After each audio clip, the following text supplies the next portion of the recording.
That was how we left you last week with sighter sounds of the symposium of the women's intros, which was done by CAF.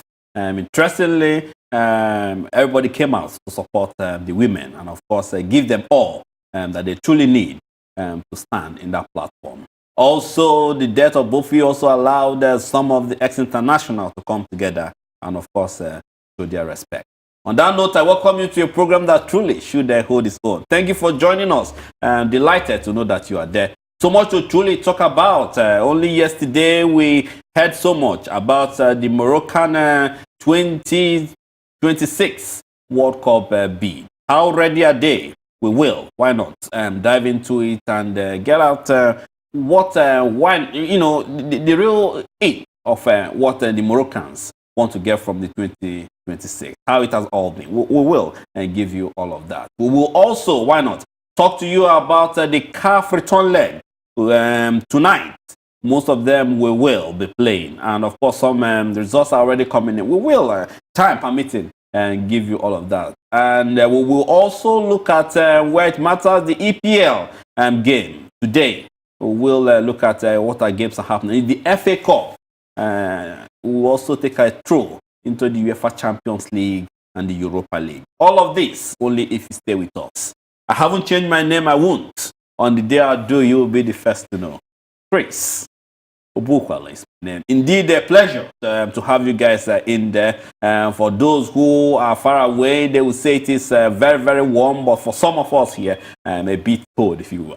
Anyway, tell your friends and neighbors it's that time again when we cluster together and talk sports. Not only football, because most of you are very keen. Give us that football stories. We will look at all other angles of sport. So when we do that, we hope you guys truly stay with us. And let's make this clear. For those of you who joins us, especially via Sky 238, Ben Television, ABC Sports comes to you only 1 hour 30 minutes. So after that, if you want to continue watching the program, you have to go to Fusion and TV and other platforms to actually catch all the full dose of things like talent sports and all of that. I won't do the show alone. No, not at all. I have a guest in the studio who have been to the CAF event. I think the FIFA World Cup is fast approaching. He was there to see everything, that the facilities and all of that. Abiodun Ilori is with me in the studio. Abiodun, I'm not time to talk sports. I'm not time to enjoy ourselves. Just talk sports and let's enjoy, isn't it? It's good to be back, mate. And I hope it's going to be a wonderful show today. Brilliant. Especially with what you got in the lineup.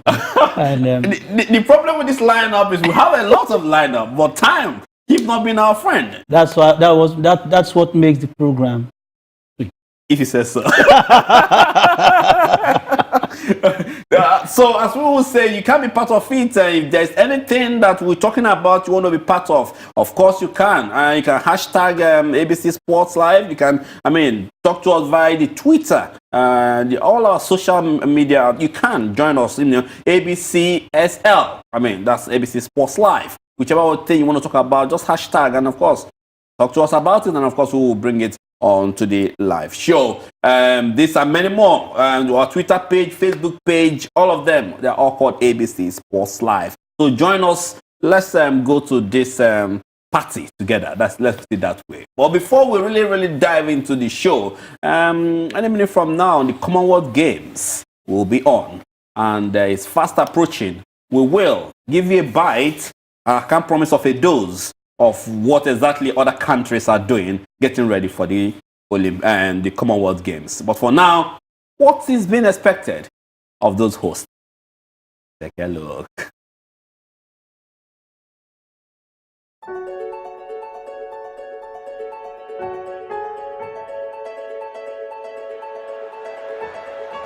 It begins with a dream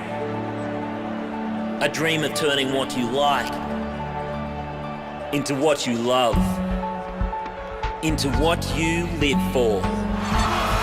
That's the gold medal.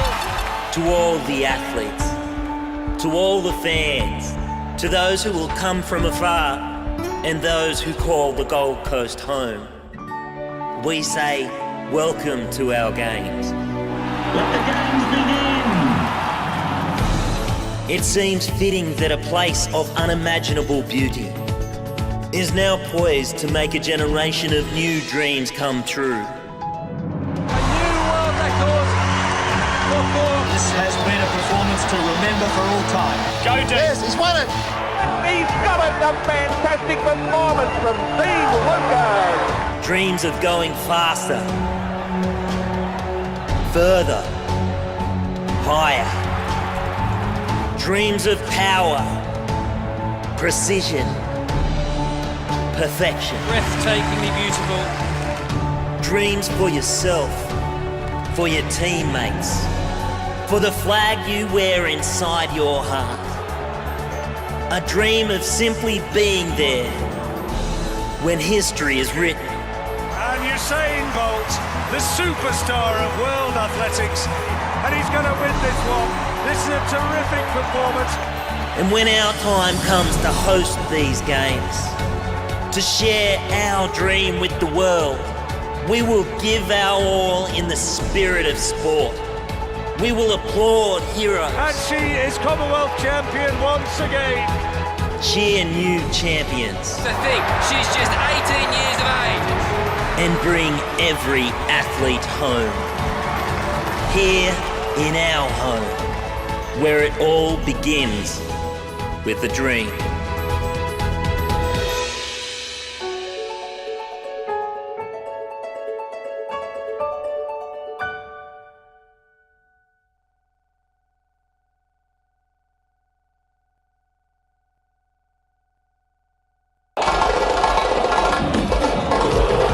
Nigeria versus Serbia. Tuesday, 27th of March, 2019. Kickoff 8 p.m. behind Barnet FC, HA 6AG. Tickets from 18 adults and 10 juniors. Buy online at barnetfc.com/tickets. Call us in 0208 381 3800, extensions 1100 or 1101. All tickets subject to availability. And online and telephone bookings fee may apply. Nigeria versus Serbia. Nigeria versus Serbia.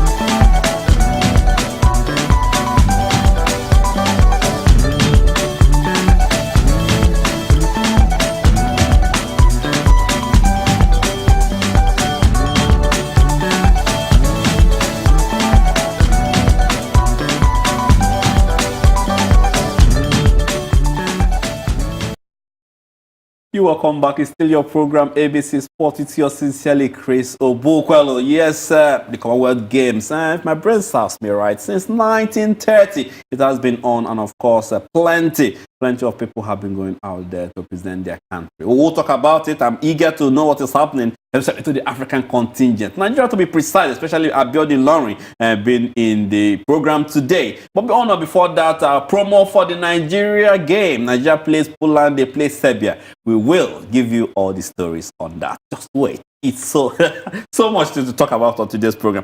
First, let's talk about the Commonwealth Games, Mr. Abiodun. I mean, the Commonwealth Games early next month should be on, and all things being equal, should be a brilliant one because Australia are getting really prepared. They're ready for this. They want this. How are things going with other places? Well, let me start with Australia. Mm-hmm. Hosting an event like this, of this magnitude, is not new to them. The facilities are in place, and the infrastructures are there, and the environment is conducive for whoever will be competing there. The problem is going to be with the athletes, especially Nigeria. Are they ready? Up till now, we are yet to hear anything concrete from the Nigerian camp, and that is very sad. The other day, we had the minister saying, the commission saying, the sports commission saying, the athletes will be living in batches. But before now, what's been happening to this camp? To the Nigerian athletes camp. We hardly hear anything about our athletes, where they are being trained, who have been called to the camp. It's just news filtering from every corner. But I know the wrestlers are ready because they just finished the competition, so that gets them prepared automatically. The boxers, we don't know what is going on.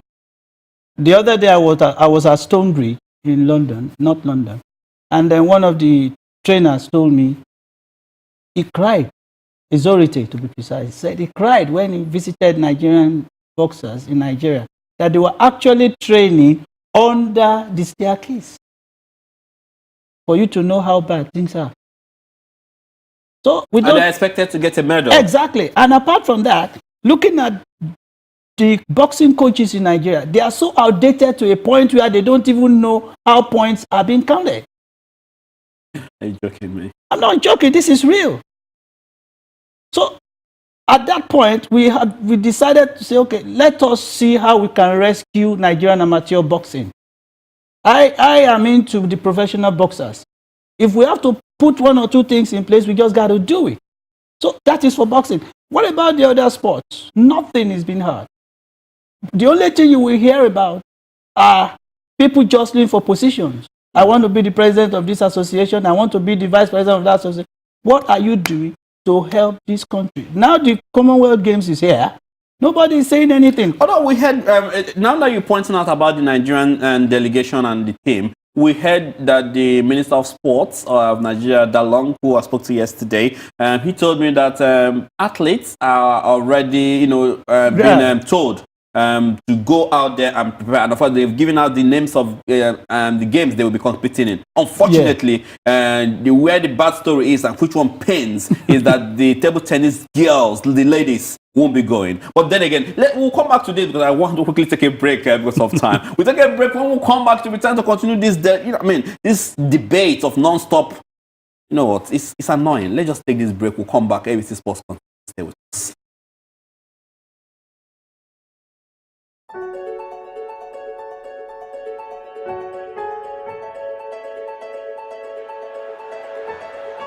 It begins with a dream.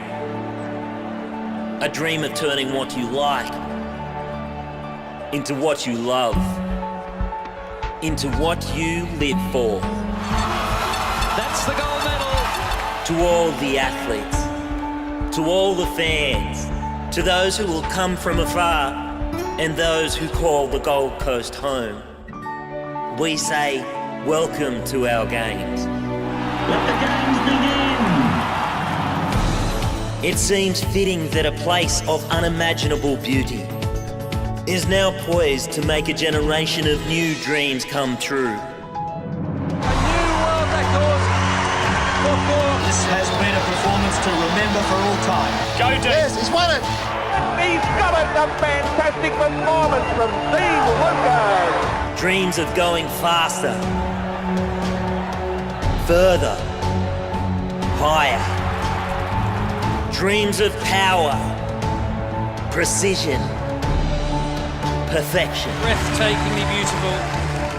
Dreams for yourself, for your teammates, for the flag you wear inside your heart.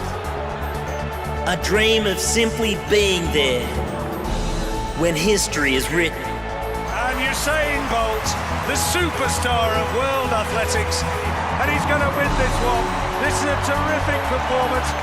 And when our time comes to host these games, to share our dream with the world, we will give our all in the spirit of sport. We will applaud heroes. And she is Commonwealth champion once again. Cheer new champions. To think she's just 18 years of age. And bring every athlete home. Here in our home, where it all begins with a dream.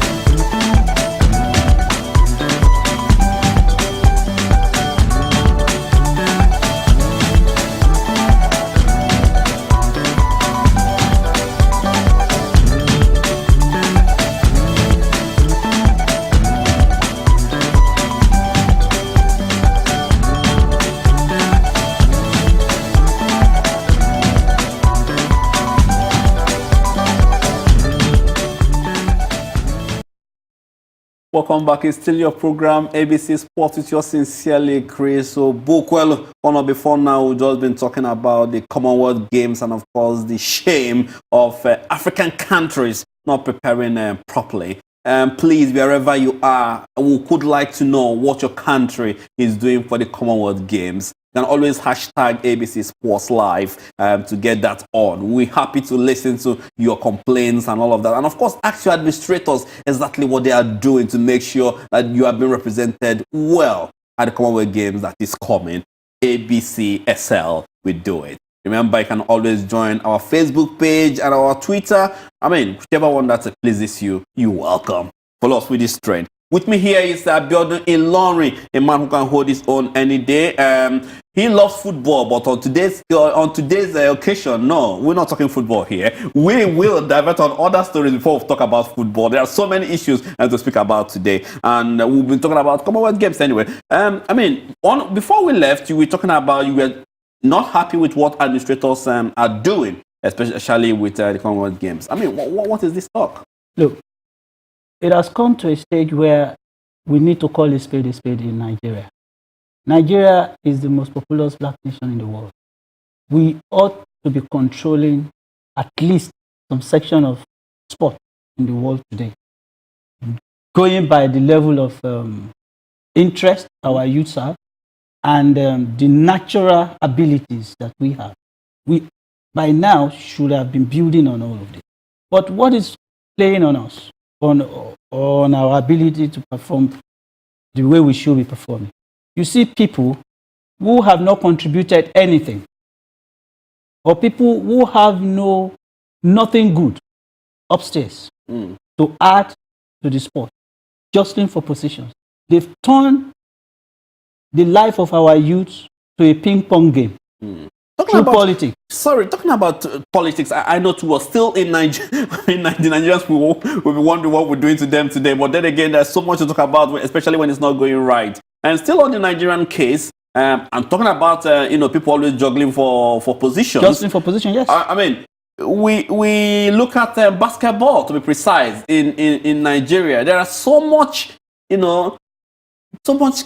cankerworms and all of that, which one looks at and you feel, where are we going from here? Only yesterday, we got an exclusive email from FIBA about what is happening in Nigeria. However, this still has to do with positions and what's the problem here? It's because people are too lazy. They believe in free money. They believe in easy life because they believe once they get into that position, they will be entitled to extra code, free trips, and other emoluments. Do you truly think that's the reason why they want to get in there? Of course, yes. They're trying to use it to boost their CV because all of them have big ambition. And by the time they get there, they won't help anybody. Instead, they steal the money and use it for the masses. Exactly. Okay. Let's see if you are right with this one. Let's see if you are right. Let's bring in an expert. A man who have played the game, who knows the game very well. Please, viewers, what we're trying to say here is that Nigerian Basketball Federation have not been the same for the past year. Just before he joins us, I will want him to confirm what I'm about to say now. Why is it that we now have people jostling for that seat when Nigerian basketball has just started to stabilize and just started to gain that exposure globally? Okay. Let's bring him in. Only few days ago, the Nigerian the FIBA actually sent a letter to Nigeria, and a man who has read that letter, we'll show you the letter. But first, let's welcome a man who loves the Nigerian blood is he's tagged into his blood. When you come about Nigeria, he wants to do everything proper. Olumide Oyedeji joins us all the way from America. Olumide, welcome to the program. Another time, every time it's basketball, I drag you out from wherever you are. Thank you for joining us on this program. How are you? Oh, well, it's really great. You're really wonderful. Thanks for having me back here. And I want to say hello to the last speakers. What a wonderful and great question you just had. So, let's see how it goes. Nigeria, we hear this. Olumide, FIBA has sent a letter. That letter, I don't want to go, line by line, which our viewers is going to see any minute from now. But then again, the problem with this, what this letter is saying is that there was a problem. Article 93 and Article 9.3 and Article 9.7 wasn't respected from both parties when they did their election. I mean, how naive. I thought these guys are those who were supposed to be the all and knows how to cross their T's and dot their I's, Olumide. Well, with tears in my eyes and with the heart bleeding, it's just so unfortunate right there now that we are where we are right now. I feel extremely really bad as a FIBA ambassador. And what is my joy if my own home is not well? And what am I talking about? Talk about basketball, about being ambassador. Just unfortunate. But with the whole case of scenario right now, it's so unfortunate that we're where we are right now. This is not something that started yesterday or that started last 9 months. It's something that started over 2 decades ago. And we all had a bunch of selfish people, and everybody just want to be in charge, and there's something make, and this is voluntary exercise. Why some people have good heart, some people just want to use it for positioning themselves, like the last speaker said. It's just unfortunate that where we are right now. I believe in the process. I respect what FIBA said as a FIBA ambassador. The only thing I'm not really happy about is that there's no time limit on the win the election. They are expecting us to hold the election, and so many things like that. Let me stop right there. I mean, we have x-rayed this letter sent by FIBA. Why is it that you guys forgot to put the date of the new election? I mean, why? What's happening? Or is it just me not reading it rightly? I thought you guys are trying to help the Nigerian basketball. So if you guys are trying to help, I thought by now you would say, okay, this is the timeline. This is when this is supposed to happen. That's when it's supposed to happen. Or are you guys just too tired of what Nigeria is bringing to the table? First of all, I'm not a member of the FIBA executive committee. I'm just an ambassador. I'm not there when decisions were made.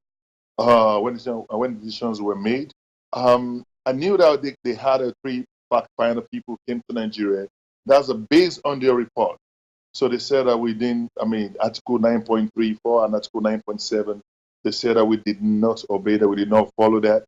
Right there now is beyond my own control. But as I said before, I have to respect the decision. But probably, unfortunately, we're back to where we were in 2017, and everybody, two factions, is going to sit out and keep doing their own thing. But I'm just my own thing right now. Just like I can only control what I can control. As I said before, my heart bleeds. Tears in my eyes. So unfortunately, all these things happening, particularly when Nigerian basketball is on the right right now. So we just have to look for a situation where we all of us actually means well, sit down around the table and say, okay, what do we have to do? What we need to do to move this game better? Challenge every single one of us. If that doesn't happen, everybody one of us have a self-motivation. But like Gami Umar Faction just said, you respect the decision of people. They still talking to the lawyer to do what it needs to do to accept or not. Unfortunately, most of the group, we just say like, no, you want to stay on his mandate. The people that give him mandate, they're not taking it away. That means like trouble. Just to say, what happens to the players in terms of those who play week in and week out? Where does all of this leave them? That is where we go. So, I believe that this is going to affect us one way or the other because, like last year, during this started before the league, before the commencement of the league. When the league got to the outside, that was when the election. The Mosekita said, "Oh, nobody should go and play." Some people didn't go and play. Where majority, 90% of the people went to play, and the people that did not play, they felt like they lost out. Now they came another way out. Don't go play Division 1. A lot of teams stayed, while some teams went to play Division 1 with Johnny Umar bought from the organized tournament, which I was part of. So now, confusion everywhere. So if Johnny Umar called, okay, we have the league, the body is going to be like, no, don't go. So that's what I said, the trouble. So we suffer, the players. We suffer, the fans. And unfortunately, how many of us it really means well? How many of us have our own children play in this league? How many of us, our own family, play in this league or doing some in this league? But I've seen a lot of kids who putting themselves in school, paying their school and tuition fees. I've seen a lot of players who are feeding their family of this little chocolate thing they're getting from basketball. We rendered them useless. We rendered over 1,000 of kids useless for not organizing any tournament, for putting them into this situation. Most teams are supposed to start training from January. Nobody knows what the future is going to be. Nobody knows what's going to happen. I feel bad, and it's just, may God help. Don't go yet because Abiodun is here. Let him chip in one thing or two because it's so much. I'm not. When I think about basketball in Nigeria, I just want to. I don't know.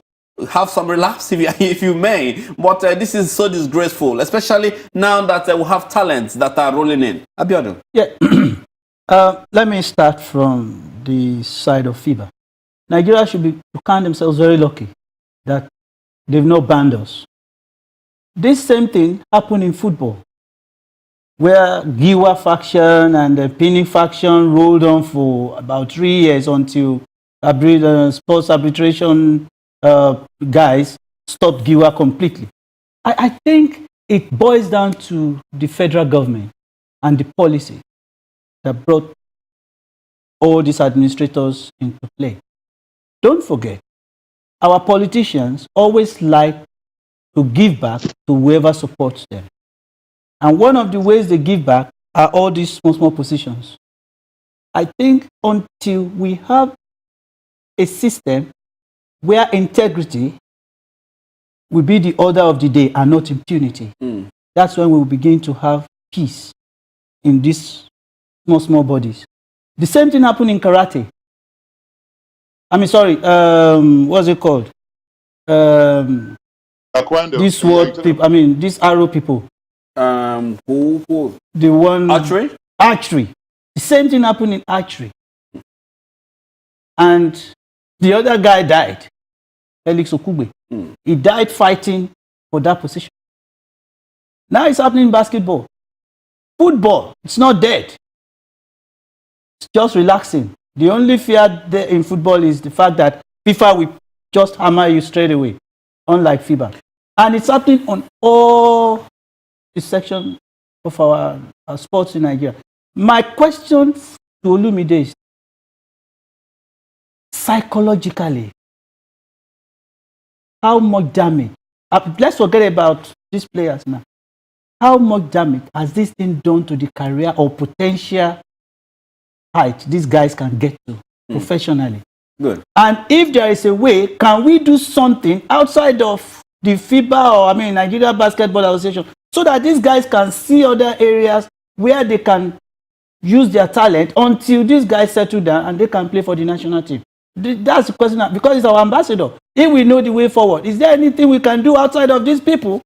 That's my question. Psychologically, their career is at stake now. Olumide, what Abiodun is trying to pass to you is that most of those playing are actually the breadwinners of their family. Yeah. And as we speak, things are not the same. They're beginning to wonder where does the next meal come, especially when we're having two persons fighting for a position.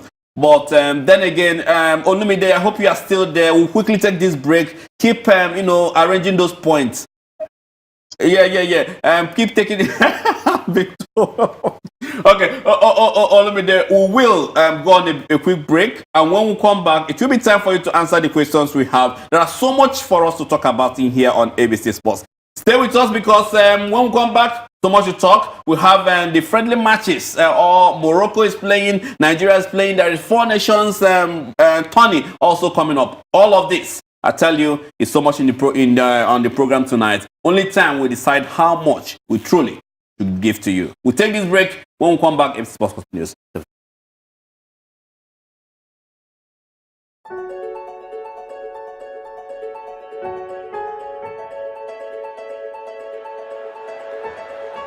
It begins with a dream. A dream of turning what you like into what you love, into what you live for. That's the gold medal.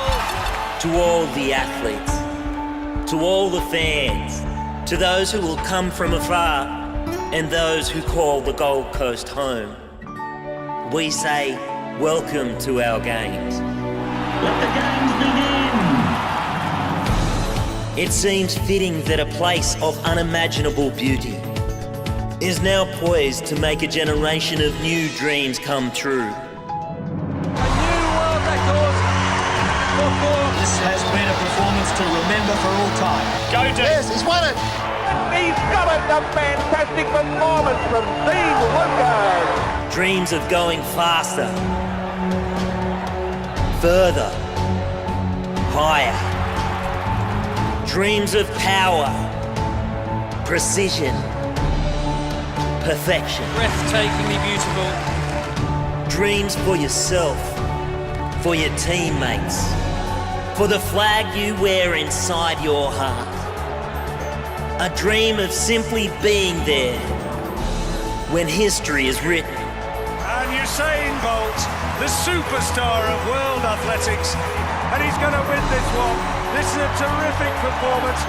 And when our time comes to host these games, to share our dream with the world, we will give our all in the spirit of sport. We will applaud heroes. And she is Commonwealth champion once again. Cheer new champions. To think she's just 18 years of age. And bring every athlete home. Here in our home, where it all begins with a dream.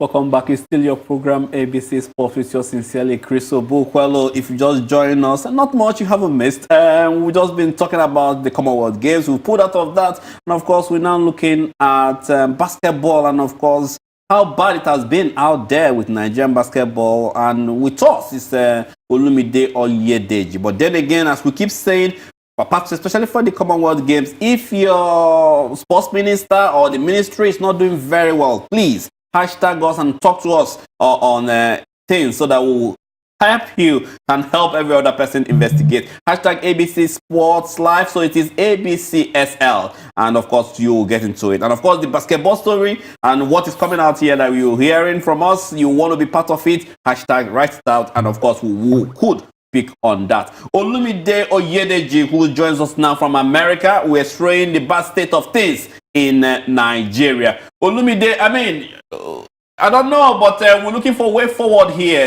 It's really difficult. Come on, you and the ambassador, how do we save ourselves from these ugly incidents?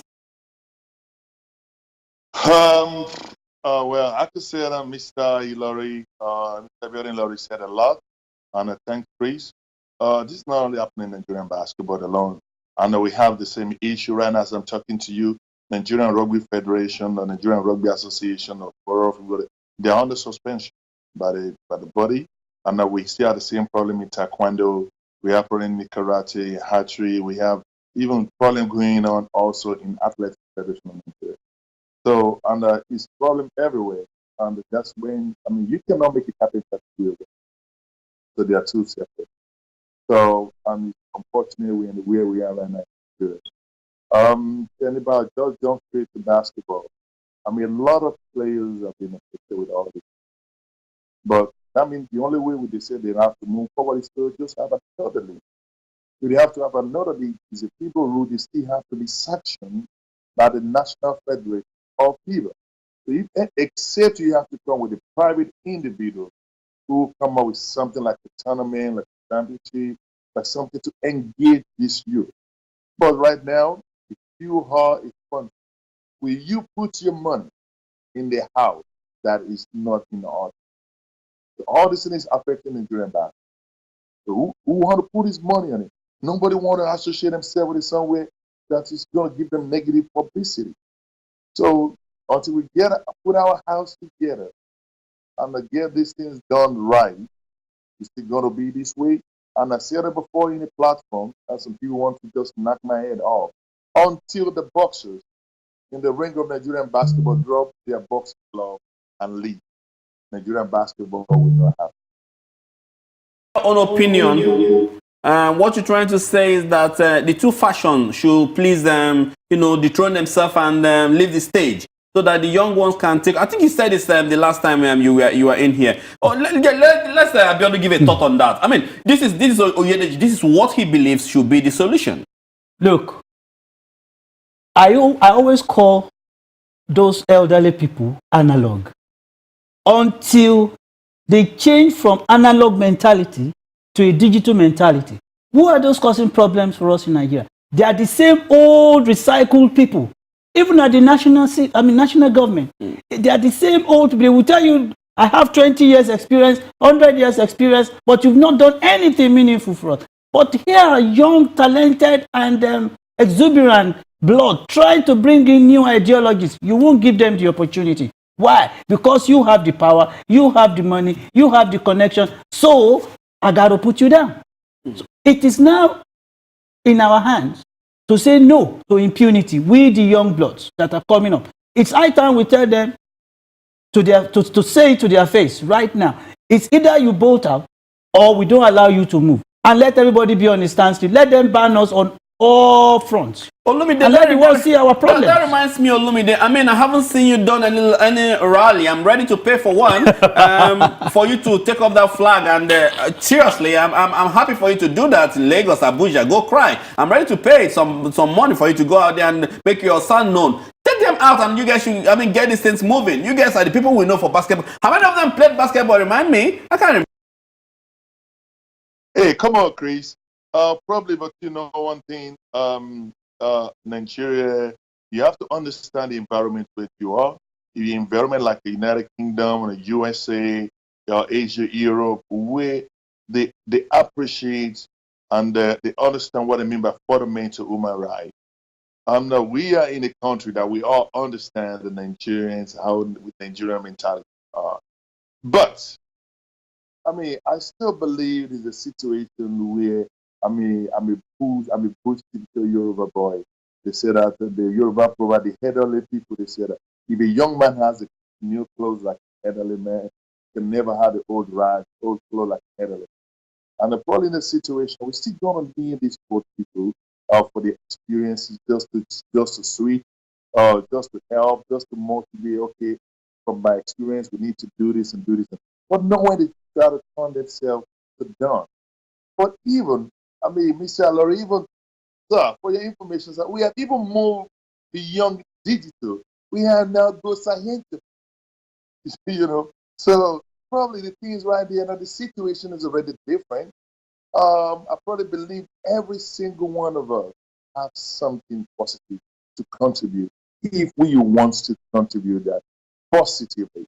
Because unfortunately, I said something years back, a few weeks ago, some people want to cut my head off. I said, imagine every single person who are fighting in Nigerian basketball, that holding Nigerian basketball to ransom.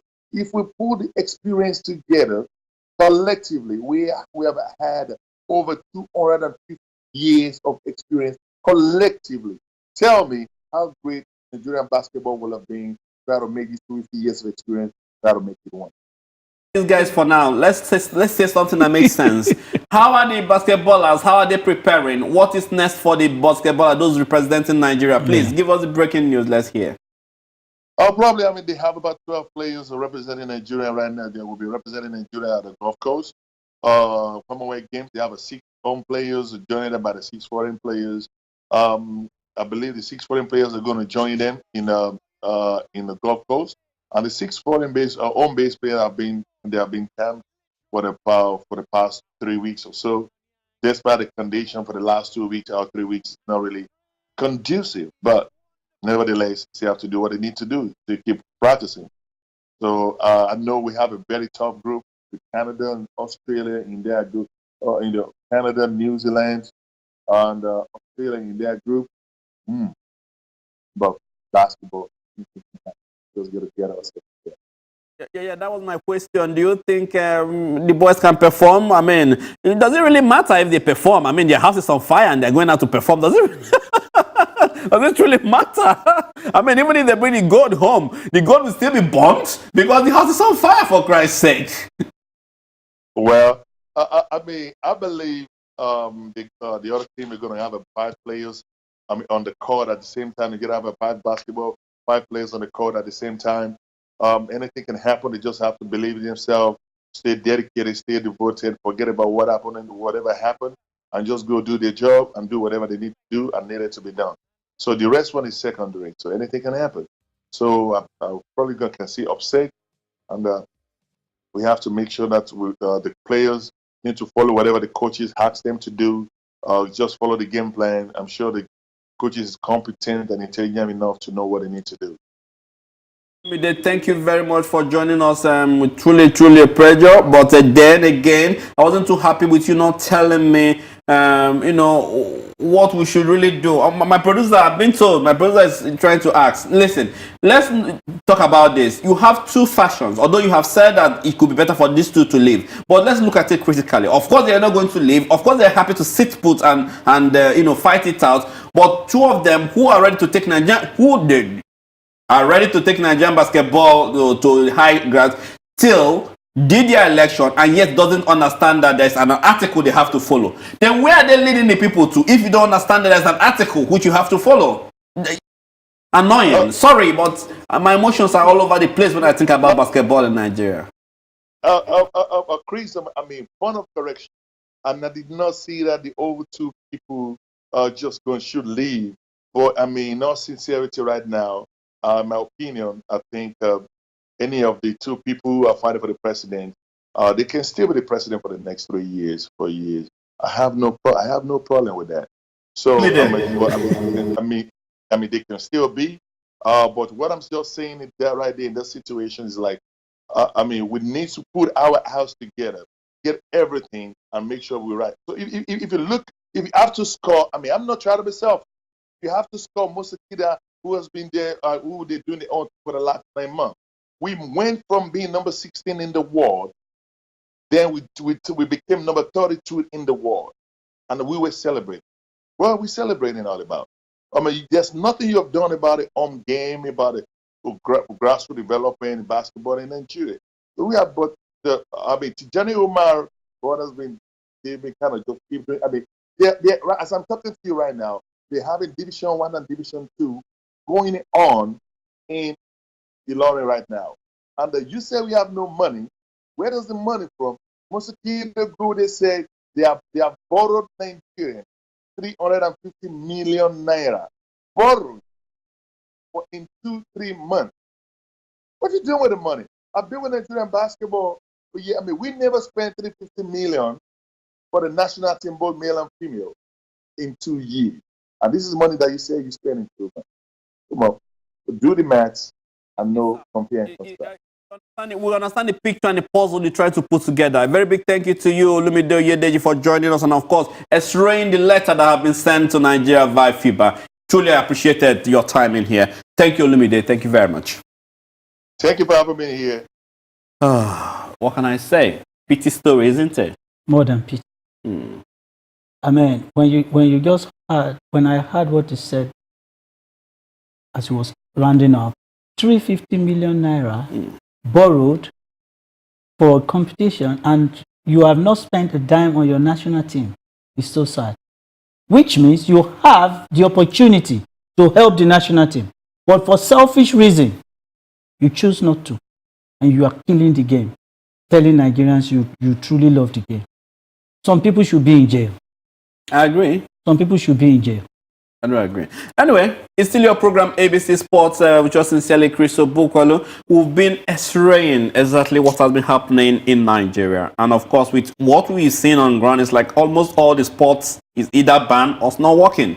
The sports minister himself needs to do something. Sports Minister Solomon Dalong has to do something. It's getting very critical, and we hope that if he comes to London, we'll bring him here to actually answer some questions, so that because we need to actually get to the root of the matter. The World Cup is there. We're not only looking at football in totality, to be sincere, as the only sports in Nigeria. There are plenty of sports in Nigeria that should be looked into. Only few days ago, we saw the Winter Girls. Girls from America, they tried their best, went out there, even without nobody. They did it themselves. They raised the money. They raised the money themselves. You know, and we have no association. They formed it with their own money, funded themselves. You know what Nigeria did? They now brought someone to represent Nigeria as the chairman. Can you imagine? Anyway, we will at some point get into this. We will wait for the sports minister to be in the studios. I hope he will be ready to answer questions, because he will be ready to answer some questions. Okay. I think Dalong is always ready to answer our questions. He's a politician. So if he's watching, Dalong, the invitation is here. If you can, why not join us on the hot seat where you answer questions about almost all sports in Nigeria are dying, if not dead. We see the program ABC Sport, and of course we'll be moving on with things. It is that time when we talk about Morocco 2026. They are getting ready. They want to, show the world what they have.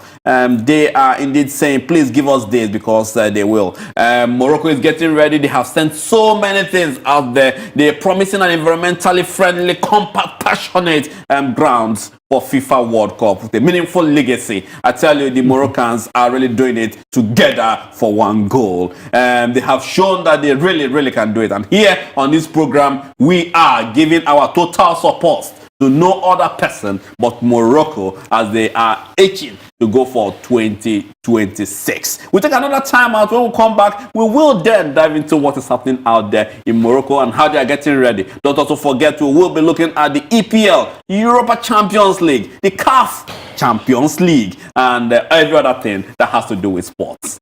Stay with us.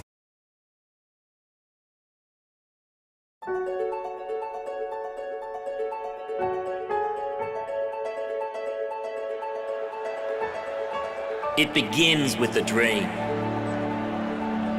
of turning what you like into what you love, into what you live for. That's the gold medal.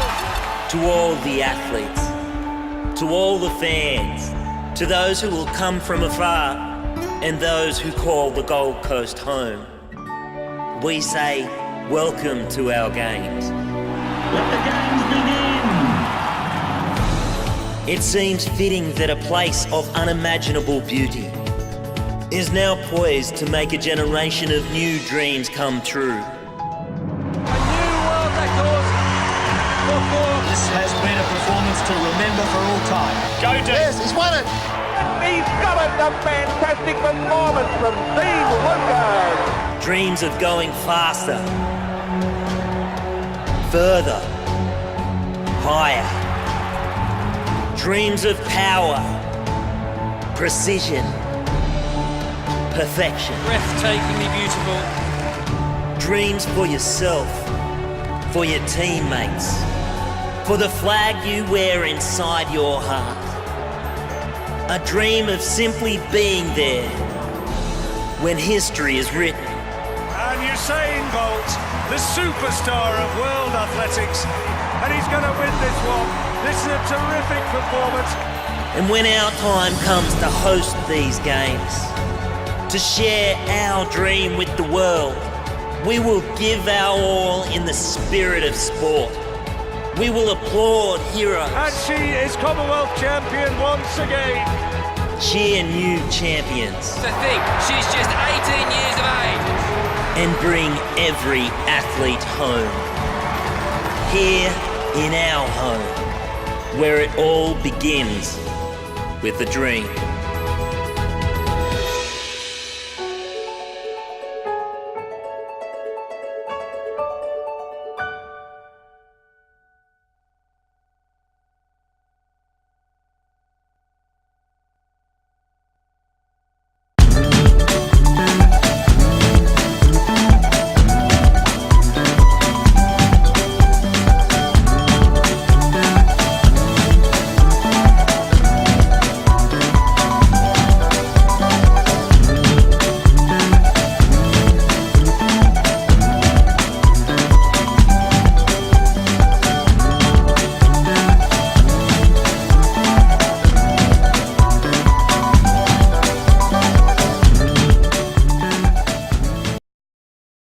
Welcome back. It's still your program, ABC Sport. It's your sincerely, Chris Obukwelu. I think from now on, it looks like it is the round leather time. Round leather time to talk football. For those of you who have been asking, when is football coming?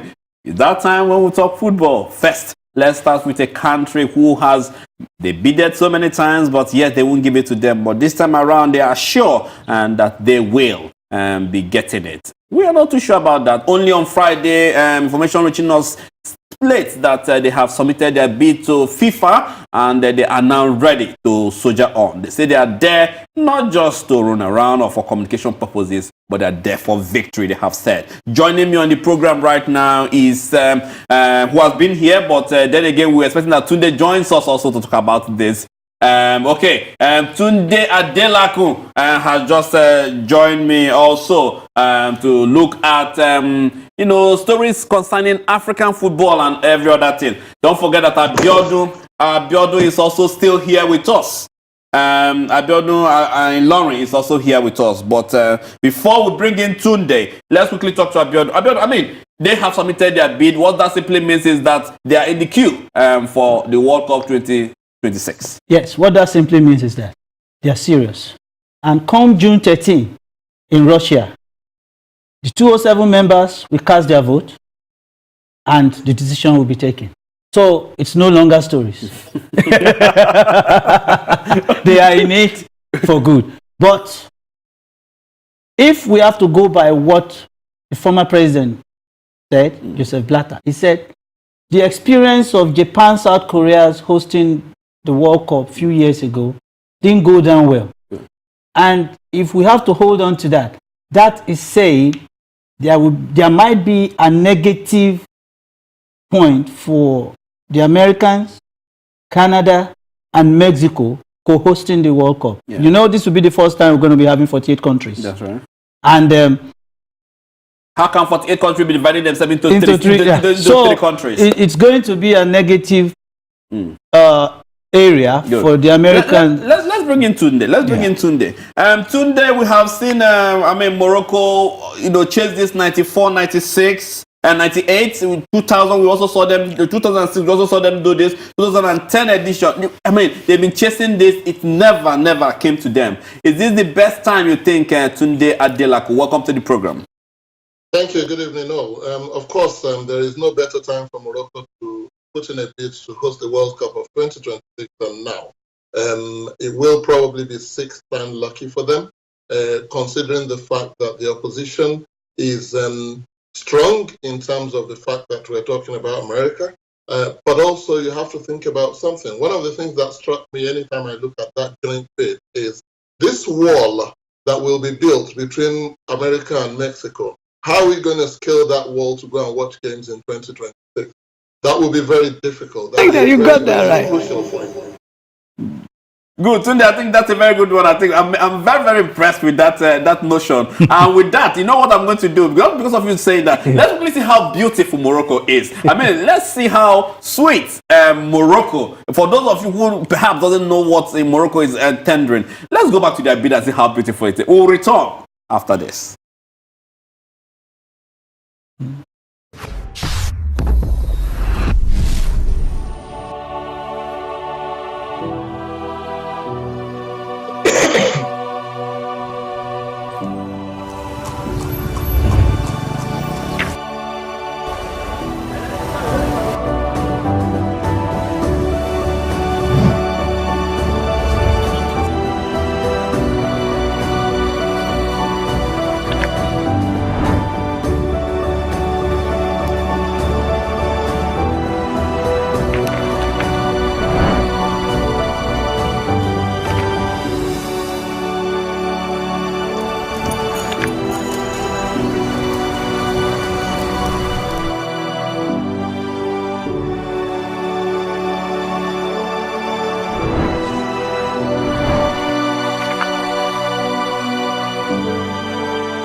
the bidding nation Morocco 2026. We're excited for them, I have to say. And let me bring in Tunde, because I know you've been in Morocco many times, and of course Tunde, who have just come back from Morocco.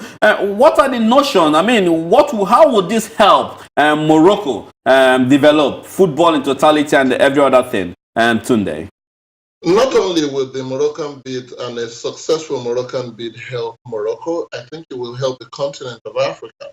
What Morocco has done, some people, there's a very minority that feel that it is unforgivable what they have done. There was a time when they pulled out of the African Union. There was a time when they pulled out of wanting to host the 2015 Africa Cup of Nations because of the Ebola virus. But what they have done, the reparation they have done in the 2-3 years that have just passed us, is they have actually embraced Africa. They have come together to embrace Africa. They have come to identify with the fact that they are Africans. And a successful Moroccan bid is going to have a very, very big impact on how they see Africa across the world, because Morocco has brought Africa together over the last year and a half, a good number of times.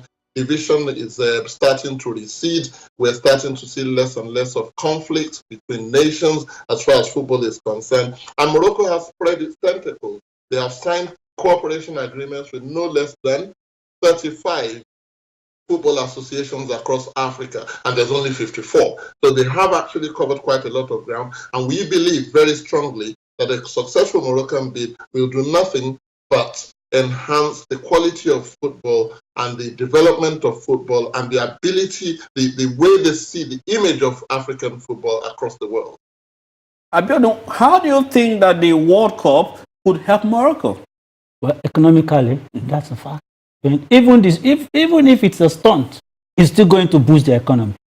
Don't forget, Morocco is a tourist hub, and many people naturally like to go there to enjoy their tourism. Yeah. And bringing the World Cup to this environment, you know what that means. Everybody will want to troop in there. We just came back from Russia. What are they selling in Russia? A place like Sochi, they are selling the beautiful scenery around the area. That's why Brazil and Poland chose to stay in Sochi. So Morocco, this time around, they have decided to look at themselves and say, you know what, we've got resources here that would bring people naturally to our environment. Let's push ourselves before the eyes of the world and let them buy into what we have. I want to buttress what today just said. Did you know that Morocco made an attempt to join ECOWAS recently, and they are still pursuing it? That is to show you how far they have gone embracing Africa. And they also supported the AU's move to open the borders all over Africa. Let Africa be one nation. They supported it. And what more do you want from them? Yeah. If they want the World Cup, I think this is the right time. Infantino is a supporter of inclusive system. So if that is his notion, if that is his slogan, I think Morocco stands a very good chance. Going by what today said, that wall between America and Mexico has divided America, and it won't work. Good. Let's hear what the president of CAF have been talking about in terms of Morocco hosting the 2026. Ahmed have been speaking. Listen.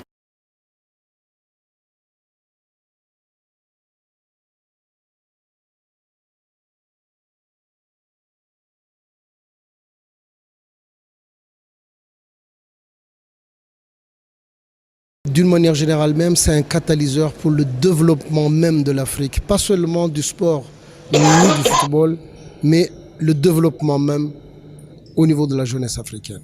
Parce que c'est une source d'espoir. C'est ce que j'associe aujourd'hui avec cette élection du président George Weah. Vous n'imaginez pas la jeunesse africaine aujourd'hui, quel espoir ça a créé en leur sein, cette élection du président George Weah.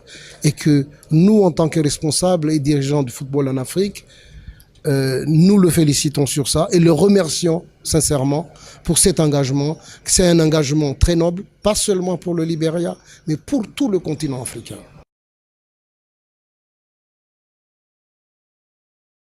Si vous voyez même cette existence de la couleur verte partout, ça symbolise la terre.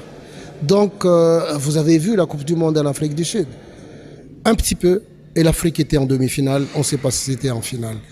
S'il y aura une deuxième Coupe du Monde, moi j'estime que ça pourrait être quelque chose de fabuleux et que l'Afrique peut s'attendre, pas à un miracle qu'on dit, mais à un rebondissement au niveau de la hiérarchie dans le football.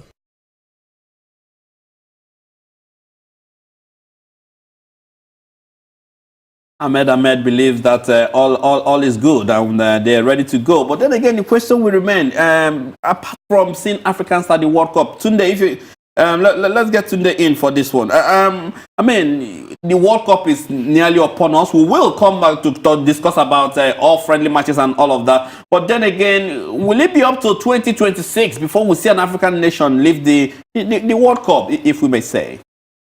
Well, you never know. This game of football, I've said it before on this show, this game of football that we follow, the reason that we love it, the reason that we follow it is because it's a dynamic game.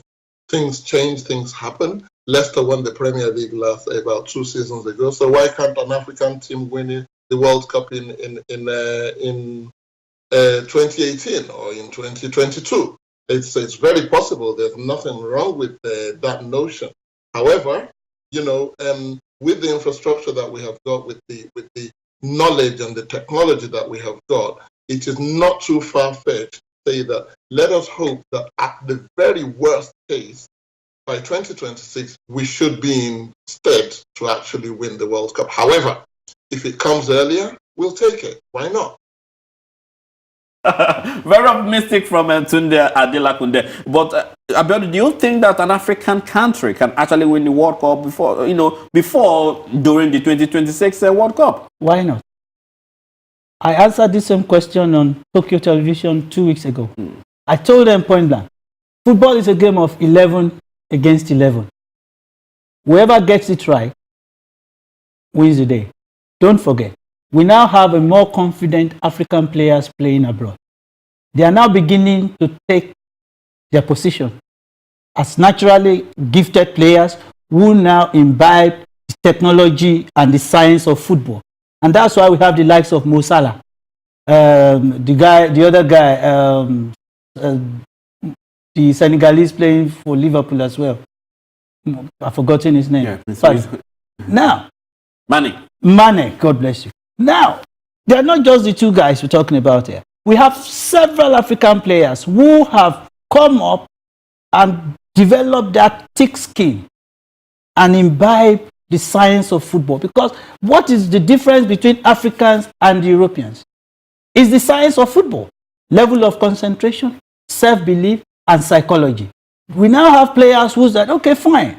We understand this thing. We need to do a little bit of studies and we'll be there. So I won't be surprised, especially a team like Nigeria. Don't be surprised. I'm not saying this because I'm a Nigerian here. I am saying this based on my studies. The players we have now, they play regularly, even though most of them are in China. One of the problems they have before is that they don't get regular spots on the pitch. But now most of them have moved to countries where they play week in, week out. And that is what a talented player needs. And luckily where they are playing, even though they are not playing at the biggest league in the world, they have the best facilities that you cannot even get here. So that is a plus. Plus those who play in China. Exactly. So that is a big plus for them. And people will not understand the advantage this we have for Nigeria. Brilliant. So that is why I believe sincerely, if those boys believe in themselves, in their talent, they can spring a surprise. Brilliant. It's still your program, ABC Sports. I'm going to take a time out now. When we come back, more stories coming ahead. Stay with us.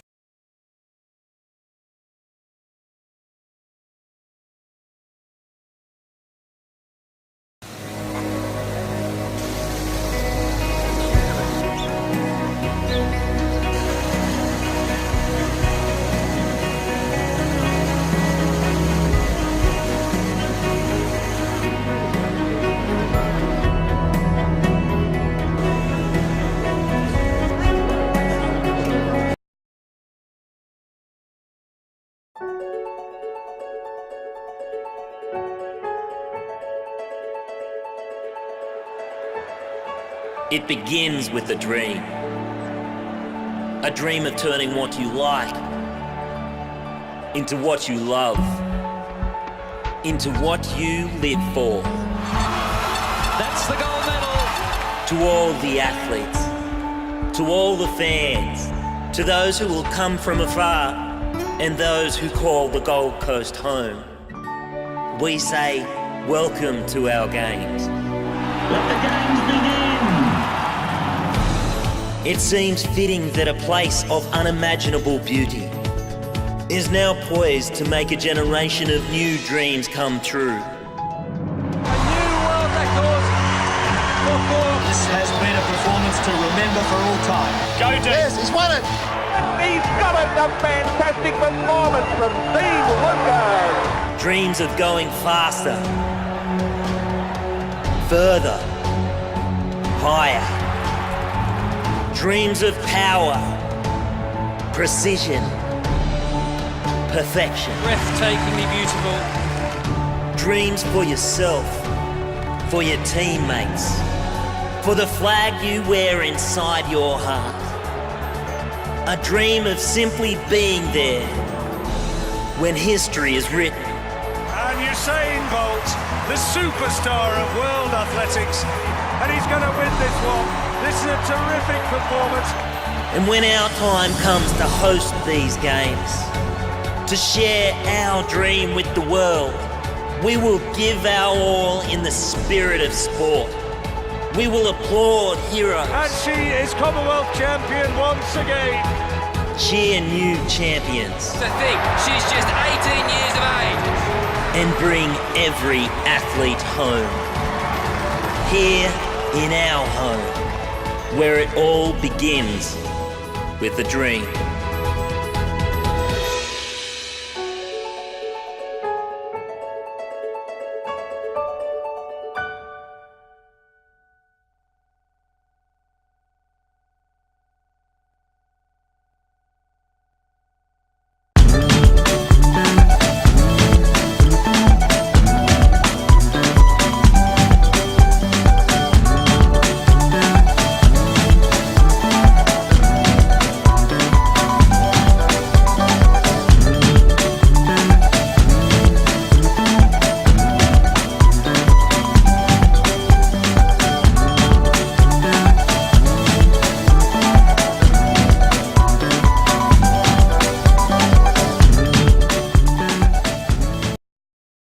Your program ABC Sports, your sincerely Chris Oboko, still holding the best chair for all that is happening in sports. As I could always say, you can always join us on this program, whichever way you prefer, online, on mobile, and of course on TV. If you want to join the discussion we'll be having here, you can, why not, hashtag ABCSL, which is ABC Sports Live. And for you, and of course, you can always ask your questions, tell us anything you want to know. Remember too well that this program is scattered around Africa so that you can have a bite, if not a dose, of information which we are giving to you out there. For those of you watching us via Ben Television, I repeat, we say, please, at 11:30 to be precise a.m., you will have to go on Fusion TV Live. That's where you will get us because Ben Television will be putting off and of course go to other programs that remains. Anyway, it's in your program, and of course with me here I have Tunde Adelakun, and of course not forgetting Abiodun Ilorin. It is that time when we talk about Africans and of course what they are doing in terms of the national teams. And let's start off with the Super Eagles of Nigeria. So much have been said about the Super Eagles of Nigeria. Invitations have been sent to players, I'm being told. But then again, the man who will give us the exclusive, the latest about the Super Eagles of Nigeria will be Tunde Adelakun, who knows the heart of the team.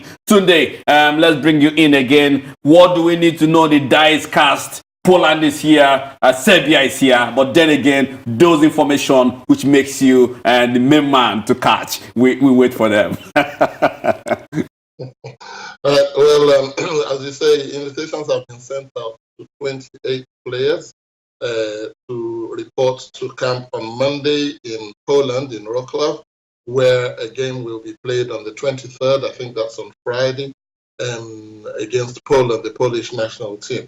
This is a very important game for us. It's a game where we're going to look at our established players, but also our new entrants into the team to see how they all match up and how we can get the best formula out of the possibility of doing very well in the World Cup. So the die is cast, as you said.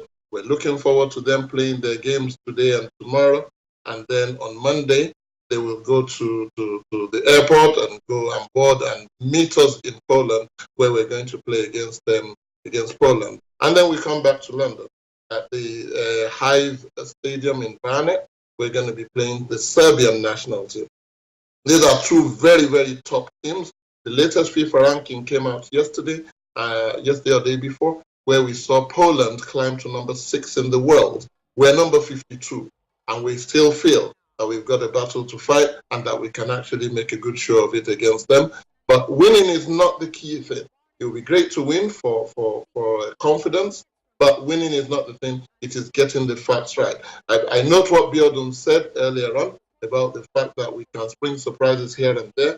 It is great. We don't have great, fantastic, top, world-class, world-renowned players, but we have a world-renowned team in terms of spirit. And that's what we're bringing into the World Cup, and that's going to start next week. While I pause you for a bit, just to speak to Abiodun, I mean, players have been invited. Today we'll take this question from me, but I just want to hear from you. The information I'm being told, and of course with people tweeting, they're asking the question, why is it that few players from the league is given the opportunity? I think it's only 2 players that are given the opportunity to come in and play. So this simply means that the coach doesn't believe in the Nigerian league and the players. Well, the coach knows what he's doing. I was opportune to corner him in Russia during the workshop, and the guy was very plain and open. I asked him, and he told me, if I see any good player among those playing locally, I will pick him because I need players. So, and we've just watched these boys at the just concluded CHAN Championship in Morocco. The coach and the technical team knows what they're looking for in this player. I believe sincerely, if he sees anyone that catches his eyes, he will surely pick him. But if he feels there is none, there is no time. Don't let us dilly-dally about this. He should go for the best legs, whether they are playing in Zambia or wherever. So the onus is on him. His job is at stake here. He needs to prepare the best legs for the World Cup. Whether I pick none or pick 10, it's none of my business. All I want is pick the best legs for Nigeria ahead of the World Cup. No stories. Good. Tunde, Twitter and those who are talking to us simply says that they're not too happy that the technical crew didn't include the Nigerian players into those playing in the Nigerian league. Into only few, 2 to be precise, were invited. What's the problem here? Does it simply mean that the Nigerian players playing in Nigeria are just not up to it? Well, listen, as I'm sure you know, because I've joined this show a few times while we were in Russia, I was with the coach and the technical crew in Morocco during the CHAN. We spent 3 weeks there from beginning till the end. We watched Nigeria play all the games, including the final. And at the end of it all, my perception and the perception of the coach, obviously, is that he has picked the players that he felt could come in there and maybe try and do something. Now, the only thing we've got to do from here, and I've said it to on many platforms up until today, is that it is a gauntlet. It is a challenge to our league. It is a challenge to our Nigerian Premier League. If the coach feels that the players are not good enough, rather than castigate the coach and try and get at him, why not we go back and look at what is wrong with our league? Why not we go back and look at what we are not doing right so that we can start to do those things right, so that the league will come up to the standard that it should be? Because I'm sure that if the league comes up to the standard that it should be, if that is where the coach wants his players to come from, if he finds any players that are good enough for that league, he will pick them. Still asking the question about the goalkeepers, and of course one person in particular is asked, Will Enyama be returning to the team? Emphatically, no. It's not going to happen. It's nothing to do with his person. It is to do with the fact that he has not played competitively for over a year. He was injured. It was a really bad injury. There was a time we went for qualifiers, I think when we were preparing to play Cameroon or Zambia. I think it was the Cameroon game. He was in Uyo, working on his rehabilitation at the time. He had just finished surgery. He showed us his knee. It was really swollen. It would take a lot of doing for him to actually come back to what it was before and go back out there and compete.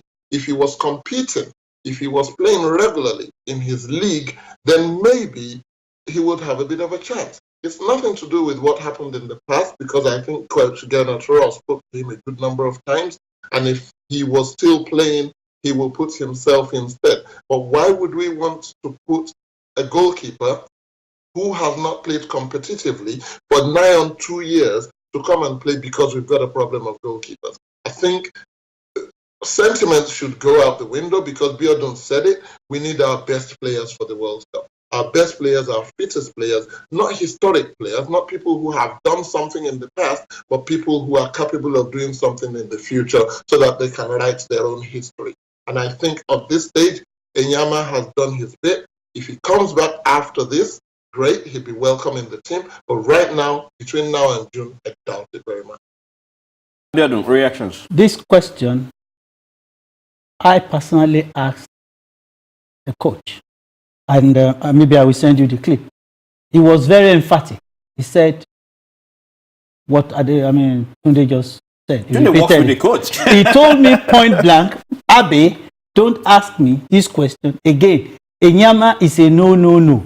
He has not been playing. He said when he came in to the national team, initially, he wanted him back like yesterday. But rolling the clock backwards, there is no way back for Enyama. Instead, he told me that, and he confirmed to me that, actually, he sent a goalkeeper trainer to Spain to work on the young Nigerian goalkeeper, keeping for Deportivo La Coruña. And he is looking at what he has now and scouting around if he can grab another goalie somewhere. At this stage, very good. I like that. Hold it there. Tunde, are you guys still looking for a goalkeeper? Are you guys still confused on who is going to mount the post when you guys get to Russia for the World Cup? Please, I need a sincere answer. I'm listening. Chris, there is no confusion. It is a rolling process. It is a cycle. It is a football team that is waiting to play its first game on the 16th of June. Let me tell you, forget the goalkeeper. Let's look at a striker or a midfielder. If someone bursts onto the scene in April and becomes so mesmerizing that he cannot be avoided, he cannot be ignored, we will not take him. Does it have to be a goalkeeper? We're not looking for a goalkeeper actively, but we're looking at every player. We have a database about 400 players of Nigerian origin who are playing everywhere in the world at the minute. And we are looking at what they're doing. And as long as we continue to look at them, as long as we continue to see what they're doing, if anyone is capable of mounting a challenge for what we've got at the minute, goalkeeper, right back, left back, striker, we will pick him. Because as Biodun said, and as Garnacho has always said, no room for sentiments. We're not going to Russia to make up the numbers. We need our very, very best players. And if we can find a goalkeeper out of the blue, we will take him. If not, we're happy with what we've got. We will work with what we've got. And we will still try and give a very good account of ourselves with what we've got. You know what I want to say about the current technical crew we have now? I'm not saying it because Tunde is a friend. I'm saying it from what I've seen of the manager himself. He's a very, very humble man. I mean, when I met with him in Russia, he was very open. And he told me, look, this is me. We are number 52 in the world. We are playing against those who are far better than us. So we want to go as a team and deliver as a team, trying our best. So I'm collaborating with what they are doing, and I'm supporting what Tunde just said. If they get a good player today, the man will bring in and replace the ones there, because we have 4 and something players playing at that level. So why can't we pick the best? Good. Another question is, Another question is coming in, Tunde. We've been asked, do the players, talking about, the coach, do they force players on him? And just before you answer that, for those of you watching us wherever you are, this is ABC Sport, and of course, there are so much stories we're getting. Unfortunately, Nigeria's stories is taking over today's, affair. Just remind you that there are other African countries that are playing friendly matches. Senegal is ready to play Korea, and we've been told in a friendly match. And of course, Tunisia will be also told to have named France-born quartet in their squad. Zambia are to host a four nation. We'll tell you more about that, and of course, Abiodun have more exclusive on all of that. There are other African, countries that are playing friendly matches who we will also bring to you. But before we bring all of that, let's just go back to Tunde. Tunde, will any player be forced to the coach by the NFF? Confirm. No, absolutely not. I have worked with Ghana for a good number of months. I know his person. I know where he came from. I know the kind of person he is. And he does not listen to any imposition from anybody whosoever. Not only players, but also in his staff. His staff was handpicked by him. Nobody has offered him anything. And if they have, it's not even gone beyond their left ear of his, and it flew up the right ear, and he hasn't even discussed it with anybody. The players that are coming into that camp, players that will be playing in the World Cup, will be his selection, his choice, 110%, if there's any more to give. I think I want to agree with what he has said, because I know too well that most people have been trying to get players in, and it has been a no thing. We will come back to talk about the Super Eagles. I know everybody's getting excited and everybody wants to know what is exactly happening to the Super Eagles of Nigeria. But there are also more stories to talk about. So if you stay with us, we'll come back, and of course we'll x-ray more African countries that are getting into friendly matches. As far as the World Cup is fast approaching, I mean, the blink and it's gone actually. So don't.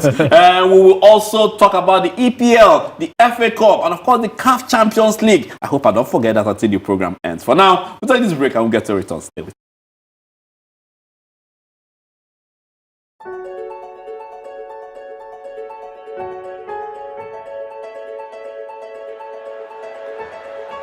It begins with a dream of turning what you like into what you love, into what you live for. That's the gold medal. To all the athletes, to all the fans, to those who will come from afar and those who call the Gold Coast home, we say welcome to our games. Let the games begin. It seems fitting that a place of unimaginable beauty is now poised to make a generation of new dreams come true. A new world record for four. This has been a performance to remember for all time. Go, Dave. Yes, he's won it. He's got it. A fantastic performance from Steve Lucas.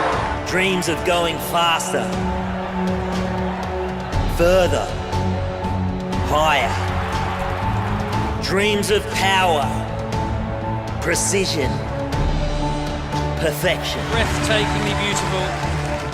Dreams for yourself, for your teammates, for the flag you wear inside your heart. A dream of simply being there when history is written. And Usain Bolt, the superstar of world athletics, and he's going to win this one. This is a terrific performance. And when our time comes to host these games, to share our dream with the world, we will give our all in the spirit of sport. We will applaud heroes. And she is Commonwealth champion once again. Cheer new champions. To think she's just 18 years of age. And bring every athlete home. Here in our home, where it all begins with a dream.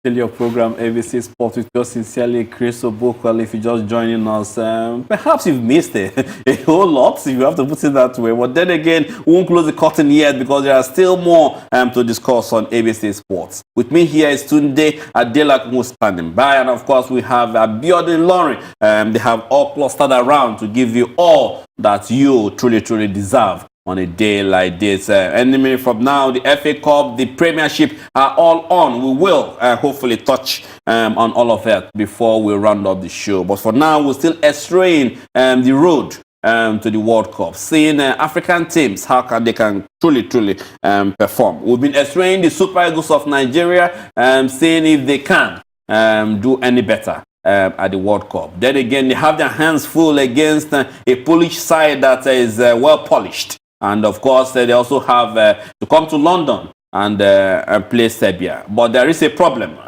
playing Serbia.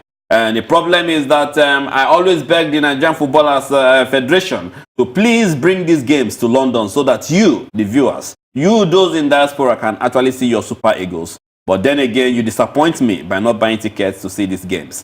And at this point, I'm beginning to be embarrassed, if I have to put it that way, for not seeing you at the stadium or buying tickets. And so I'm beginning to wonder if the plea to bring the Super Eagles, to London truly deserves it. I once again will, say to Super Eagles fans and all those who truly loves African football, if you can, why not join the Super Eagles in their thrill to the World Cup? They confront Serbia, and of course they will be meeting England, the Three Lions, here in London. This will be my last throw. If I don't get a good, smile on what you guys are doing as fans, I may not go there for that plea again. But then again, you have your chance to prove that we should be bringing the Super Eagles back to London. Okay, moving on now, and of course, seeing things at its way. Abiodun haven't really answered the question on this program, so I give him the chance to do that. Abiodun, do you think that the Super Eagles of Nigeria will win the World Cup? Unfortunately, I am not an astrologer. Or I don't read the stars. But if the boys believe in themselves, like I told you earlier on, I was interviewed on Tokyo TV, and I told them point blank. I said, look, guys, we have 11 men against 11 guys on the pitch of play. There is no superiority, there is no undercut, there is nothing. We are all men. They are all men on that day. Anyone that has the best form will carry the day. If our boys believe in themselves and they have that confidence that they are there to die with their skills, they can spring surprises. It doesn't matter. Football is not about name anymore. Argentina, we mauled them 4-1 the other day. But that was without Messi. You can say it's a friendly, but that is football for you. But that was without Messi. It doesn't matter. You don't know whether Messi will even be at the World Cup. You are not sure. Anything can happen to anybody. If all correct. But if they come out to show what they have naturally and what they have been told by their managers, I believe they stand a very good chance. Even if they don't win it, they will go far. And people will respect them for that. You look at what happened to Ghana. Ghana almost made it to the semi-finals. If not for that handball by this guy, Suarez. So they almost made it. Nobody believed Ghana could go that far. So don't rule Nigeria out. I'm not going to underrate Nigeria. I am raising the flag very high all the way to the finals. Okay. Let's believe you. However, the Egyptian coach have been speaking about the World Cup, and of course he has said that during that period, of course, there will be Ramadan. Yes. And of course, they have been trying to make sure that the players stay fit while the Ramadan period is going on. Good coach, if you ask me. At least he's taking care of his players. Anyway, time will not permit me to talk more about the World Cup. Rather, we'll move quickly now. And of course, it's time when we'll talk about the UEFA Champions League. Only on Friday, the fixtures all came out for the UEFA Champions League. And it is so clear that only one English team will go to the next round. It won't be more than one English team anyway. Barcelona will meet Roma, Sevilla, Bayern, and of course Juventus. The old ladies will confront Real Madrid, Liverpool City. The luck of draws, we'll call it. Tunde Adelaku, let me bring you in. It is the road to Kiev. I mean, what are your thoughts for the fixtures, the draws that were held on Friday? Well, listen, it's thrown up some very interesting fixtures. The repeat of last year's final, which is Juventus against Real Madrid, is going to be a thriller. It's always going to be a thriller because there is revenge in the air. Real Madrid not firing on all cylinders at the minute, whereas Juventus is doing okay. You see Barcelona against Roma. I mean, you saw what Barcelona did against Chelsea on Wednesday, and we know what they can do. Roma. Surprise package, I would say. They've got, it's an aging team. They've got quite a few players that are getting on in years. But when you look at what they do, what they're playing, it goes back to the kind of thing that Abiodun was saying about the Super Eagles earlier. That it doesn't take a great single player. It takes football and the dynamism of football, and anything can happen. That trend of anything can happen. You can see it's Roma spring a surprise. The tie of the round, of course, for me, will be Liverpool against Manchester City. The only team that has managed to beat Manchester City in the league this season is Liverpool. And they're going to run them close again. They're going to run them really close again, Liverpool, Man City. I think Man City will still edge it, but you just never know because the game of football, the one that we love, is one of those games that you can't just predict what would happen. So it's a very interesting draw. It's good to watch it as a neutral, unfortunately, but we will watch it as neutrals, and we will enjoy the game, and we'll be back here again to analyze them as things go on. Okay, you take your pick. I mean, the draws have been held. I am not a neutral here. I belong to Real Madrid. I know Real Madrid is shaking all over this cover anyway. But let's come back to the basics. Football, like I said, is about 11 against 11. I was in UAE for the FIFA Club World Cup. In the semi-finals, it was Real Madrid versus Al Jazeera. Al Jazeera did not even merit to play in that tournament. But what happened? The goalkeeper just became a wall of defense that Real Madrid could not break. Ronaldo tried everything to break this guy, became so difficult until he got injured in the second half. And that was how Real Madrid managed to score the only goal. So football is not about names. Barcelona, if they play against Roma like it's a walkover game, Roma will beat them and spring a surprise. But I'm more interested in Juventus Real Madrid because that's a repertoire of what happened last year's final. Juve, the old ladies, we want to bring a surprise like 2 days ago. But the game for us is the Liverpool-Man City game. Typical English football. Typical crazy enemies. It's going to be firework. And it will be nice for me to watch as a neutral. but the Juventus Real Madrid, I am not neutral. Good. Okay. Who do you think will represent the English team better? Will it be Liverpool or City? Casting your thoughts on how they have fared this season. It's not about this season. It's about experience in cup matches. Take it or leave it. Liverpool knows how to play cup matches, especially continental cup matches. They've been there several times. Experience counts. And that is why this quarterfinal, if Man City are not careful, Liverpool will use that old experience to shock them. It's a promise. I'm not saying Man City cannot beat them. On a good day, Man City will just run them over because those boys play like robots. But the experience, remember, Juventus, Tottenham. Juve, on a good day, will have lost that game if it were to be a normal EPL game. But because they have experience, they came back to England and they showed that on that day. And that gave them the victory. So Man City must count Liverpool's experience and make it work against them. Okay. That is against Liverpool that have the experience. So it's 50-50 for me because the Liverpool attack is crazy. Good. Let's look at the Europa Sunday. We also saw how things went, the results of how things went, and finally I think Wenger will be breathing at this point and breathing well. I mean, it looks good to get to the final. Let's not doubt about it. But then again, my problem with Arsenal fans is that they get the joy when the Wenger is doing well, and when he's not doing well, it's like bring him, let's slaughter him alive. I mean, where do we go from here? Listen, Arsene Wenger is one of those managers who I remember many years ago when Clemens Westerhoff was in Nigeria. I'm going to bore you with a bit of detail. And he was in charge of Nigeria, and they qualified for the final of the AFCON.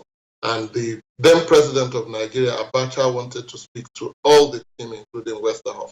Westerhoff has had a running battle with the NFA for many, many years, and for many months, and they've threatened to sack him a few times. So when he picked up the phone, when it was his turn to answer the phone, he answered the phone and he said, "Oh, Mr. Head of State, this is Clemens Westerhoff, the man who has been fired 5 times and has refused to go." That is Wenger for you. Wenger will refuse to go. 2 seasons ago, he was looking dead and buried. He pulled something out of the hat. It was the FA Cup. Last season, exactly the same thing. Pulled something out of the hat, was the FA Cup. Now again, the Europa League will save his skin. Trust me. I'm not saying he's going to win it, but he'll perform so well that people would keep quiet again when you thought that this is the time to shout the loudest for him to go. So Wenger knows what he's doing. Arsenal players, Arsenal fans know what they want. Unfortunately, they're not going to get it because this man is going to stay until he's ready to go.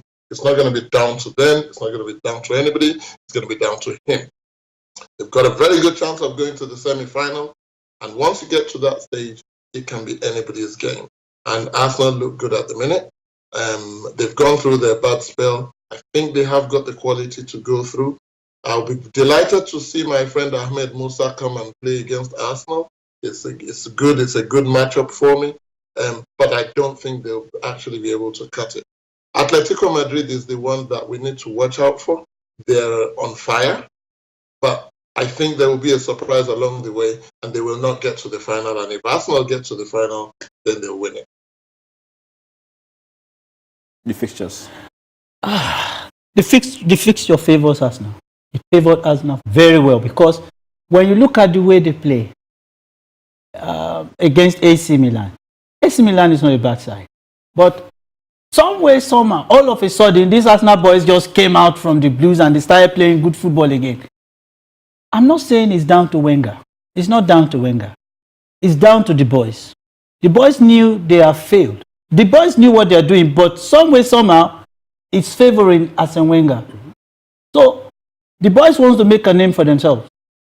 They know they've failed everybody, but this is the only opportunity they have. So, I see that playing in favor of Arsene Wenger. But, can they win it? I'm afraid that Atletico Madrid might fancy their chance this season of winning an European Cup. And if they don't meet in the semi-finals, if Atletico or Arsenal qualify for the semi-final, if they don't meet in the semi-final, it could be Arsenal-Atletico in the final. Good. Because of time, we'll quickly run, and this time around, we'll talk about the EPL as it were. We know that only 4 games, if my brain serves me right, are being played today. And those fixtures will be coming your way. We will also be looking at the table to see to see how things stand. I mean, everybody, almost every football, analyst, fans believe that Man City have run away with this. No one believes. 65-81, long way to go. Tunde, let me quickly bring you in. Is there any catch up to do? We should present the trophy to Manchester City today, and then we can start to grapple for who goes second, third, and fourth. I think it's pretty much tied up at the minute, unless there is a surprise that comes through. I think the top 4 is pretty much done. However, you don't rule Chelsea out because anything can happen. It's a game of football and all that, and they still got to play Tottenham and Liverpool at home. All right, Tunde, I have to stop you because I have to quickly go. I have to go on a quick break. We have to give kudos to the teams that came. All right, okay. I think he's not hearing me right now. I'm quickly go on this break. We'll quickly go on this break. When I come back, we'll continue with that discussion. Stay with us, please.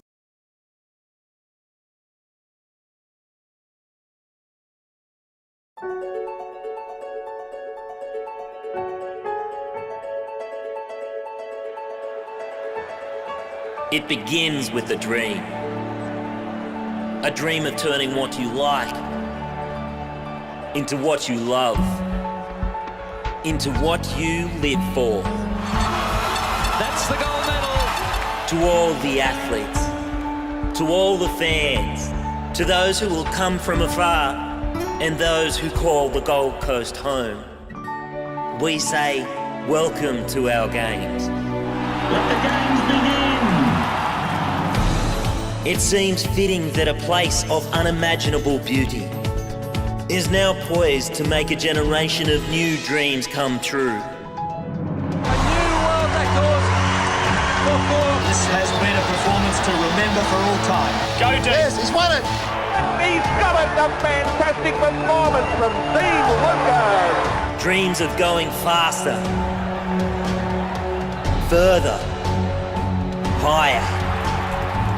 Dreams of power, precision, perfection. Breathtakingly beautiful. Dreams for yourself, for your teammates, for the flag you wear inside your heart. A dream of simply being there when history is written. And Usain Bolt, the superstar of world athletics, and he's going to win this one. This is a terrific performance. And when our time comes to host these games, to share our dream with the world, we will give our all in the spirit of sport. We will applaud heroes. And she is Commonwealth champion once again. Cheer new champions. To think she's just 18 years of age. And bring every athlete home.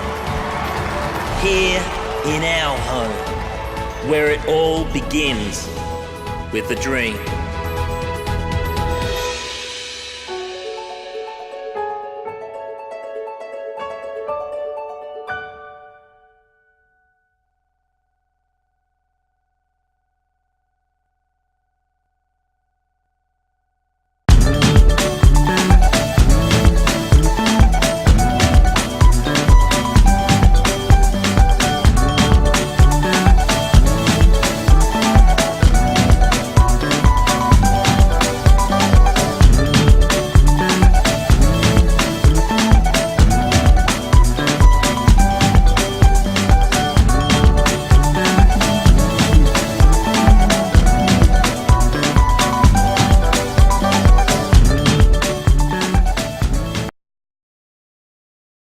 It's still your program, ABC Sport, with your sincerely, Chris Obukwelu. Tunde Adelakwan, of course, Abiodun Lorry, all joins me for this last, we call it the last, patch for ABC Sports. But so much things going around, of course.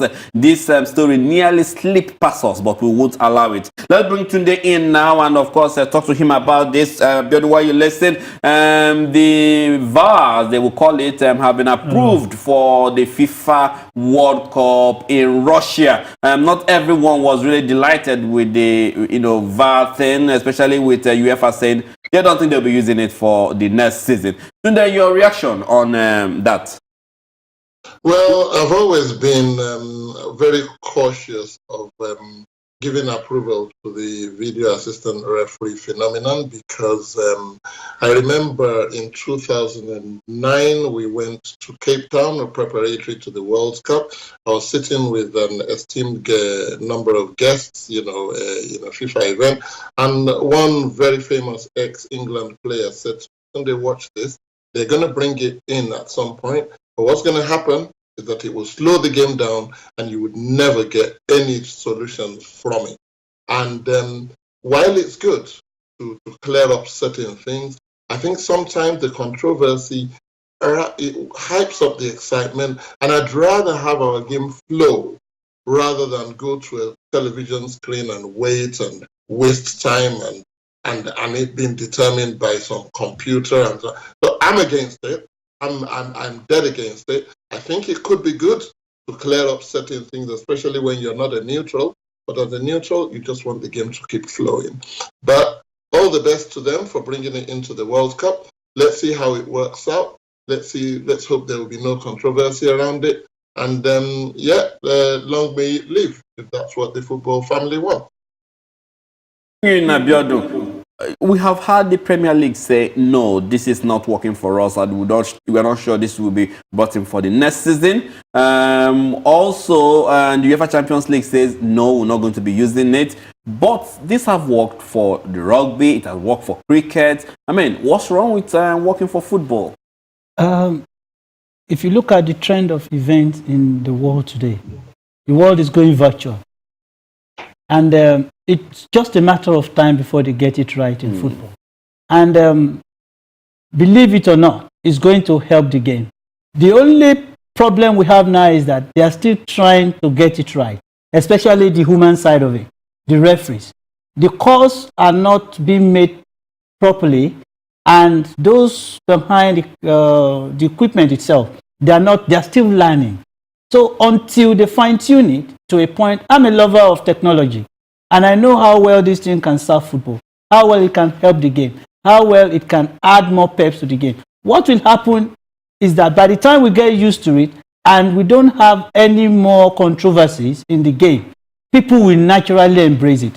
When it started in cricket, people thought it was a joke. But today, you can't just but use it. I remember when India played against Australia, they refused to use the video evidence. It worked against them, and they were almost crying. That, wow, had it been we used this, we would have gotten everything we wanted.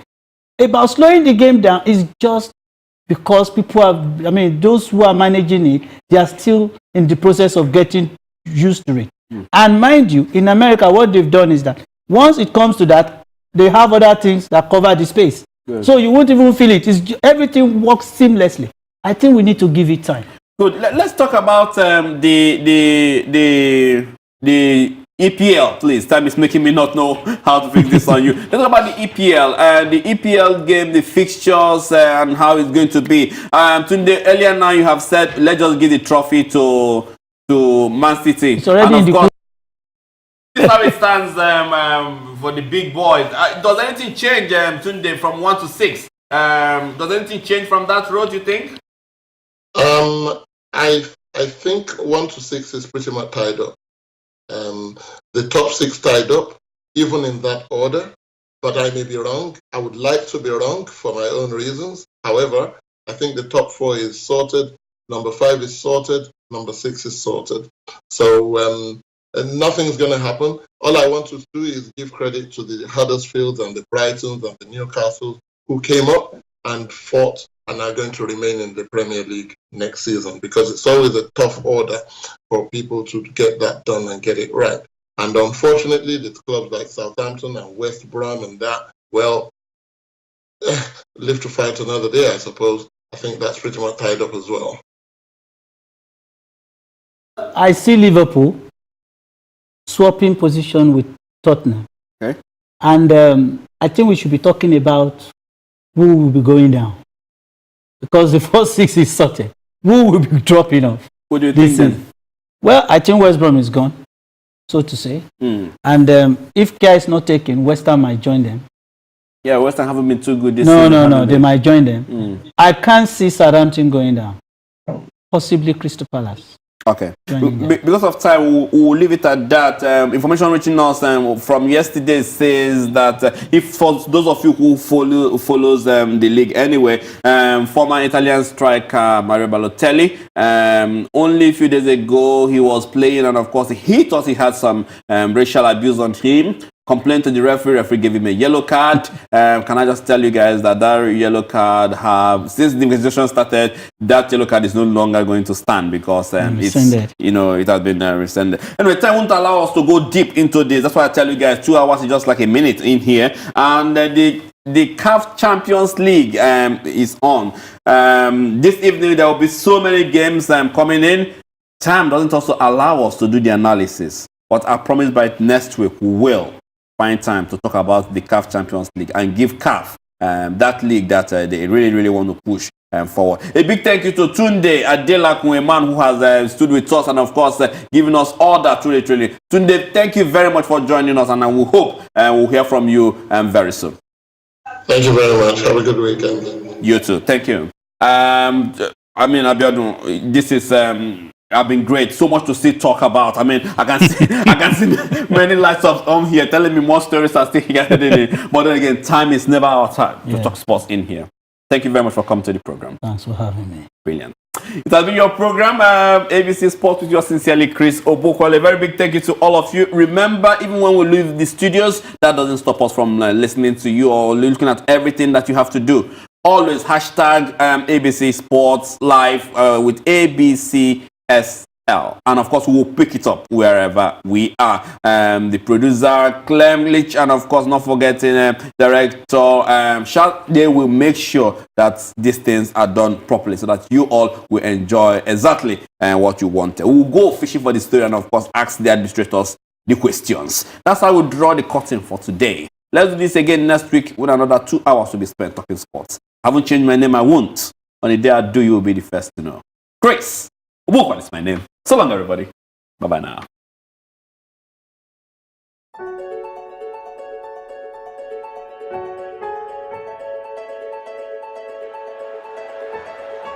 It begins with a dream. A dream of turning what you like into what you love, into what you live for. That's the gold medal. To all the athletes, to all the fans, to those who will come from afar, and those who call the Gold Coast home, we say welcome to our games. Let the games begin. It seems fitting that a place of unimaginable beauty is now poised to make a generation of new dreams come true. A new world record for four. This has been a performance to remember for all time. Go deep. Yes, he's won it. And he's got it. A fantastic performance from Steve Lucas. Dreams of going faster, further, higher. Dreams of power, precision, perfection. Breathtakingly beautiful. Dreams for yourself, for your teammates, for the flag you wear inside your heart. A dream of simply being there when history is written. And Usain Bolt, the superstar of world athletics, and he's going to win this one. This is a terrific performance. And when our time comes to host these games, to share our dream with the world, we will give our all in the spirit of sport. We will applaud heroes. And she is Commonwealth champion once again. Cheer new champions. To think she's just 18 years of age. And bring every athlete home. Here in our home, where it all begins with a dream.